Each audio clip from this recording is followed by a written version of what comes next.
Sejam bem-vindos ao nosso canal. No vídeo de hoje nós vamos começar com o básico e falar sobre o que é ser médium, o que é ter mediunidade intensiva e trazer um ponto de vista um pouco diferente sobre mediunidade e que ela sempre esteve presente desde que mundo é mundo. Começa agora o programa Educação Mediúnica.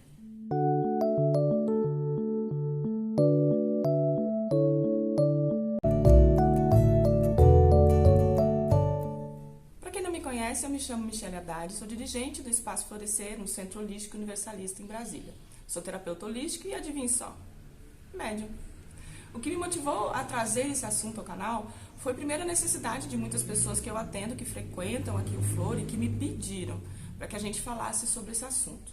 Mas também a minha própria experiência com isso, que é algo que eu sempre quis compartilhar com as pessoas e acho que agora chegou o momento. Como eu havia falado para vocês, eu irei abordar esse tema a partir da minha história. Então, se você acha que a gente vai abrir o Evangelho segundo o Espiritismo ou que vamos estudar o livro dos médiuns ou algo do gênero, não é bem por aí que nós vamos conduzir esse estudo.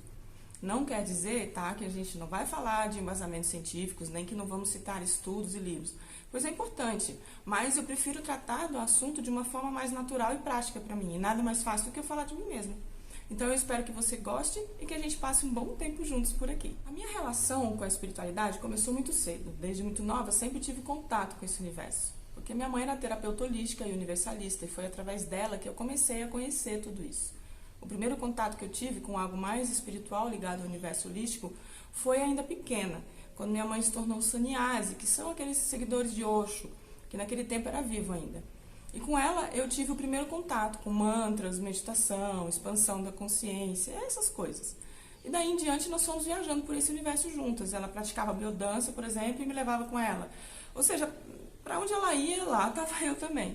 Então eu fui parar em tudo quanto é lugar. Em centro kardecista, depois passamos pela Umbanda, centro de Batuque, que é uma religião bem regional do Rio Grande do Sul, porque nós somos de lá. E foi no Batuque, inclusive, onde minha mãe se firmou mais e se tornou até mãe de santo. Tudo isso aconteceu entre meus 4 até os 12, 13 anos de idade, se não me engano. Então eu cresci inserida já nessa realidade mediúnica. Primeiro, porque ela estava na sua própria busca, né? Minha mãe estava nessa própria busca de conhecimento, de se compreender melhor, sei lá. E por isso ela me levava para todo lugar, né? E me inseria nessa coisa toda. E segundo, porque ela, por ser uma médium muito extensiva, os fenômenos de todos os tipos aconteciam na nossa casa. Então conviver com isso já era algo meio natural lá em casa. Coisa do dia a dia, embora não tivesse nada de muito normal no que acontecia. Eu acredito até que justamente por isso ela ficava nessa busca, indo para todos os lugares e todas essas vertentes. Alguns desses fenômenos eram muito ligados a ela, mas outros aconteciam comigo também. Isso me assustava bastante, principalmente porque eu não entendia direito o que estava acontecendo comigo e tinha muito medo e nenhuma informação me era dada. Naquele tempo, falar sobre essas coisas era um tabu, era como se falar disso fosse errado. Então eu não falava nada, mas sentia. Na realidade, porque eu também era uma médium ostensiva e não tinha clareza sobre isso naquela época. Mas afinal, o que quer dizer isso, ser médium ostensivo? Talvez você já tenha até escutado, né? Já tenha até ouvido sobre isso, ou que você é um médium ostensivo, ou que tem uma mediunidade muito ostensiva, mas afinal, o que quer dizer isso? Então vamos começar esclarecendo primeiro o que é ser médium. Para quem não sabe, resumindo, médium é uma pessoa que tem a capacidade de perceber o mundo espiritual, ponto. Ou seja, ela é capaz de fazer uma conexão entre o mundo material e o mundo espiritual. Todo mundo tem essa capacidade, porém, uns têm ela mais expressiva do que outros. Ou seja, tem mais facilidade de se conectar com o externo ou de sentir essa conexão com o espiritual, mas todos nós somos médiuns de alguma forma. Então, a mediunidade extensiva nada mais é do que a expressão máxima dessa capacidade. Ou seja, é quando alguém já despertou todo o seu potencial mediúnico e aí ele extrapola. E aí essa capacidade passa a ser percebida por outras pessoas. E era exatamente o que estava acontecendo com a gente lá em casa. A coisa extrapolou para fora de um jeito que não tinha mais como não ver.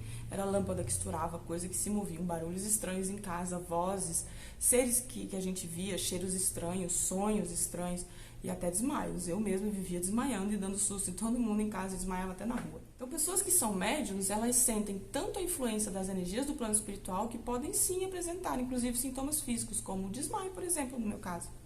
Mas muitos outros, como o cansaço, o bocejo, dor de cabeça, palpitação, enjoo, angústia, e podem até ser confundidos com doença. Quanto mais forte o poder mediúnico da pessoa, maiores são os efeitos corporais e mentais.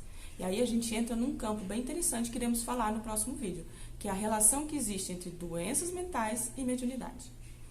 O que você precisa compreender é que mediunidade é um dom, que geralmente se desenvolve naturalmente nas pessoas que têm maior sensibilidade para captar as coisas, tanto mentalmente quanto no sentir fisicamente.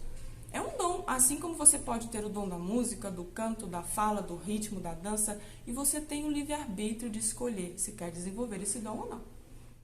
Novamente falando de mim, eu, por exemplo, eu tenho o dom da música desde pequena também. Eu tocava piano de ouvido e eu adorava. Só que eu escolhi depois de grande que eu não ia mais mexer com isso. Eu não ia desenvolver esse dom. Ele está aqui, eu sei que ele existe, mas por motivos pessoais eu adiei. E não quero mais mexer com isso. Foi escolha minha. Mas eu tenho certeza que a hora que eu escolher lidar com isso, esse dom vai aflorar novamente. E com a prática eu vou aprender a usá-lo. Simples assim. O mesmo é com a mediunidade. Eu escolhi lidar com ela. Escolhi não mais fugir. E aprender a usá-la de forma positiva para a minha vida. Foi uma escolha também. Eu podia ter escolhido permanecer ali, escondendo esse dom de mim mesma e das outras pessoas. Só que diferente da música, esse meu dom mediúnico que eu não estava utilizando, ele estava me trazendo alguns transtornos. E eu queria muito me livrar deles. Ou pelo menos aprender a lidar com tudo isso para ver se a minha vida voltava ao normal. E então eu descobri duas coisas, que eu não tinha como me livrar dele e que todo dom que você enterra fica ali, dentro de você. E tem uma consequência. Por exemplo, o fato de eu ter enterrado meu dom para a música me impediu de ser, de repente, uma intérprete, de ser pianista, de ser compositora, de usar a música para cura, sei lá. Tantas coisas que eu poderia ter feito por mim e pelas pessoas usando a música, vai saber.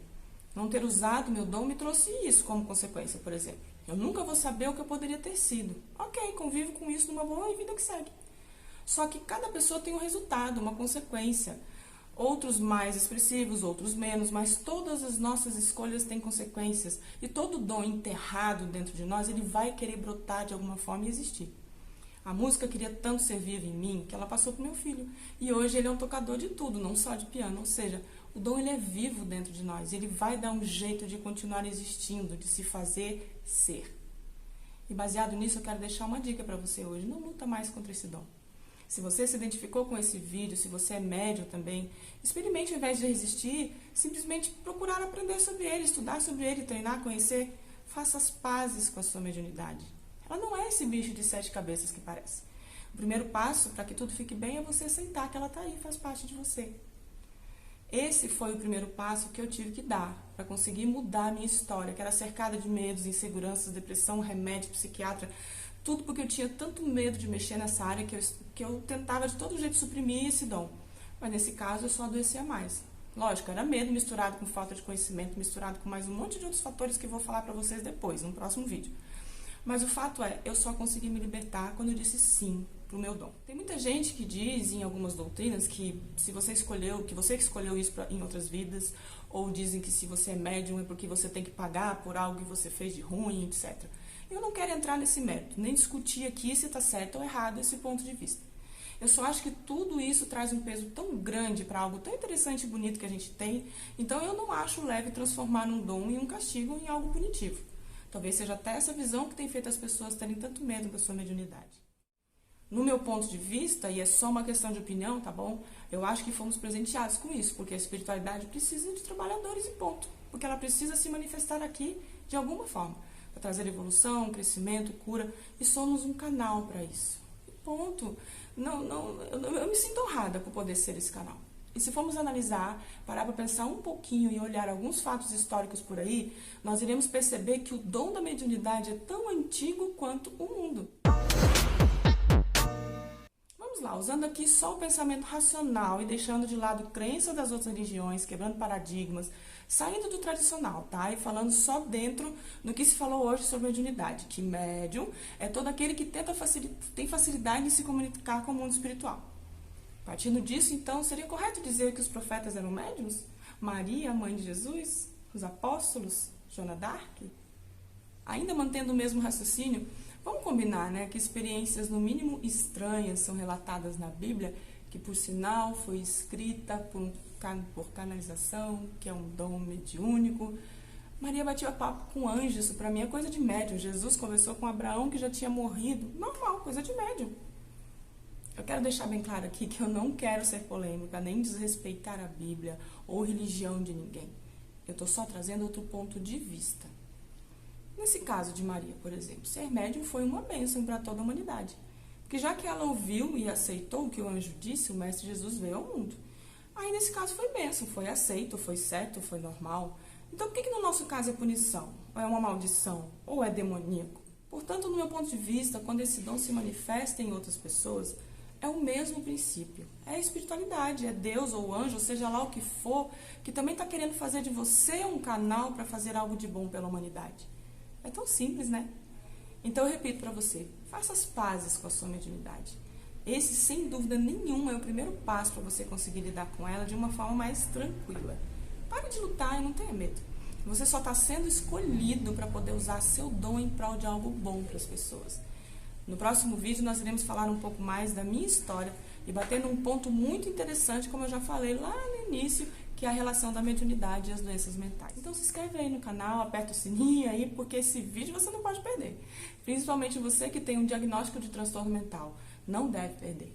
Depressão, bipolaridade, psicose, esquizofrenia, seja qual for o diagnóstico, vem ouvir o que a gente tem para falar sobre esse assunto. Vem ouvir um pouco da minha experiência com relação a isso e de como eu saí de paciente de clínica psiquiátrica para dirigente de um centro universalista. Eu vou adorar compartilhar com vocês essa história. E por falar nisso, compartilha aí esse vídeo para quem você acha que também está precisando ouvir. Te espero aqui. Beijo grande.